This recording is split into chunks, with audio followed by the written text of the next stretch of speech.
We are very happy that the Labour Activation Program is aimed at assisting companies in distress without a long list of successful businesses.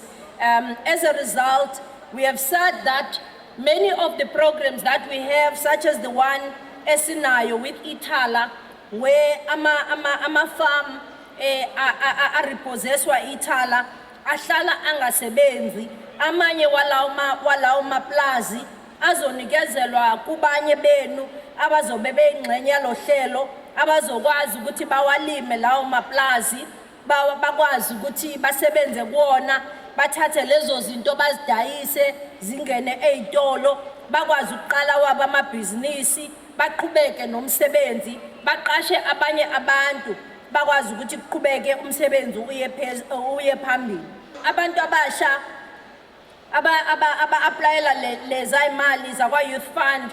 You can apply up to 100,000, up to what? 80 million, up to 50 million for any other businesses that you want to start. But we also have the Operation Vula that has got various tiers. Tier 1 that goes up to 500,000, Tier 2 that goes up to 2 million, and Tier 3 that goes up to 3 million. There again, you can apply for that funding, but we also have the Zimele Traders Fund. Again, you can apply for that grant funding. All of these funds are funds that you can apply for, and you don't even have to pay a cent back. These are all aimed at assisting you in your businesses. And ikhombisa ngokusobala ukuzibophezela kwethu njengesifundazwe ukuthi akukhona nje kuphela ukuthi nizoqeqeshwa bese nisala kanjalo uzothi uqeqeshwa ube unamakhono ubukwazi ukuthi uyabona manje ukuthi usokwazi ukuthi uzimele so uyakwazi ukuthi sowunalo ulwazi uyahamba uyo-applyela le funding ukwazi uqala ibhizinisi ukwazi uqasha abanye abantu kule nhlelo ezihlukahlukene. Okunye engifisa ukugcizelela ukuthi akukho nolodwa kulezi nhlelo except for le Youth Fund. Le Youth Fund iyona kuphela fund emeleleke for youth up to the age of 35. Kodwa lonke olunye uxhaso whether uzimele or Operation Vula or le yaseThala wonke olunye uxhaso olukhona luvuleleke kuwona wonke umuntu noba ngabe uno 60 years noba ngabe uno 70 years noba ngabe uneminyaka engakanani akuvalelekile ukuthi uneminyaka engakanani so akufanele sizincishe amathuba ngokuthi sizibeke phansi olunye uhlelo oluhle minister esijabulayo olungene olusanda ukungena nje khona manje esihlanganyela nalo esizohlanganyela nalo no Take a Lot Minister of Small Business uhlelo esilithole lapha yakwa Take a Lot uTake a Lot sibe nengxoxo ezinhle kakhulu naye wavuma ukuthi sesingakwazi ukuthi simxhase laba ba ready sibathengele amaveni nezikuta bangene kwa Take a Lot basebenze babe namabhizinisi wabo bathuthe impahla uTake a Lot uzovula ifactory yabo enkulukazi la eKZN ezokwazi ukuthi ibe nomthamo omkhulu kulabo abazofuna ukusebenza nayo futhi ezovula amanye amathuba omsebenzi amaningi kulaba abafuna ukuvula awabo amabhizinisi so zonke lezi nhlelo zinhlelo esizama ngazo ukukhombisa ngokusobala ukuzimisela kwalohulumeni ukuthi sakhe amathuba omsebenzi asikhulumi la ngento esazobhalwa kwi-business plan noma into esazocabangwa noma into esazobonakala ukuthi iyazanywa noma izanywa sikhuluma la ngento namhlanje laba abalayindini abangofakazi ukuthi bayingxenye yalohlelo esikhuluma ngalo lapha namhlanje. Abanye babo sizobabona abazonikezelwa incwadi zabo zokuqala ukusebenza. Abanye babo bebeyingxenye enyangeni edlulile lapho besinikezela khona ama-driving schools walapha KwaZulu Natal, abantu abawu-4,000 abafundayo njengamanje abafundela ukushayela iy'ncwadi ey'hlukahlukene. Siyathemba-ke ukuthi laba abaqalile besibabekelele ukuthi by the end of April i-group yokuqala le 4,000 izobe seyiphasile ukushayela.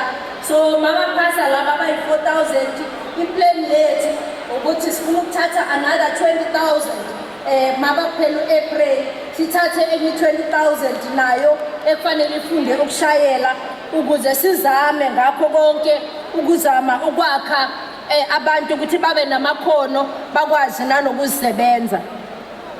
Abanye ke ababekhona la ngesikhathi sinama-driving school, sine-bus association, sinabo Santaco, nawo wonke lama-association wezokuthutha bazwela ngokwabo lama-association okuthutha ekhuluma ngokuthi nabo bazozama ukuxhasa laba abazobe befundele ukushayela ukuthi labo abafuna uku-aplayela ukuthi ba-aplayele kulama funds lawo esikhuluma ngawo, ofuna uku-aplayela ukuthi athengelwe ibhasi afuna ukuthutha iy'ngane zesikole, noma ofuna uku-aplayela ibhasi yokuthutha iy'ngane zasema-crash, noma u-aplayela ikhumbi yokuthuthani, noma u-aplayela ini.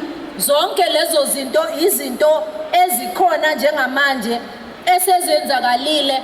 Ungaya nalaphaya kwi-government website yethu ethi KwaZulu Natal Government, ku-website uzozibonela abanye benu asebekwazile ukuthi bahlomule kulama programs engikhuluma ngawo, okuzokukhombisa ukuthi lento esikhuluma ngayo akuyona nje ukuthi into esazocabangwa, kepha into ekhona, into eyenzakalayo.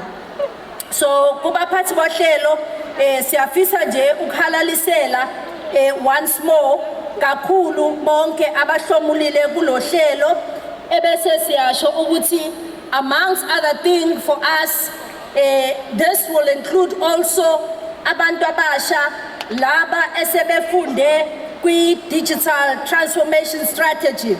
Bengisho ke laphaya ukuthi sake saba no-babes we-4IR owaye uminister uStella Ndabeni-Abrahams babes we-4IR sesisebenza naye wangishiya ke ngedwa kulomkhakha waka-4IR, ngisayibambile ke khona la ka-4IR.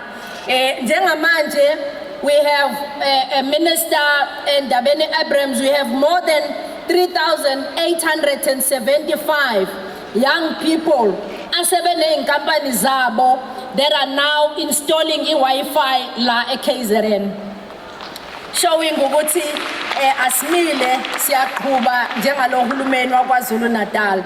We've also been able to have 13 public-private partnerships that have created more than 339,000 jobs. We also have 12 maritime specialist schools that we have planned for the province. And in our e-portal, government portal, le esinayo ivulelekile ke nayo ukuthi noma ubani ofuna uku-aplayela umsebenzi waka-government, you can always go to the e-portal and u-aplayele noma kweyiphi i-department u-aplayele umsebenzi. We also still have i-program le esizoyithula nayo kule nyanga, i-program Minister Ndabeni le ngiyafisa ukuthi nawe uyi-adopte le because it's a very good program. We have a partnership with Dunlop. What we did here, Dunlop is taking young people. We've got about, I think there are 24 right now that are being trained. All of them, once they are trained, we buy them garages. Everyone, i-garage lakhe umuntu elishasha makese trainiwe uDunlop operate garage lakhe, aqashe abantu naye, aqhubeke asebenze. So we have 2 per district right now that we are going to be launching, I think in a week's time. It's called the Business in a Box program in partnership with Dunlop.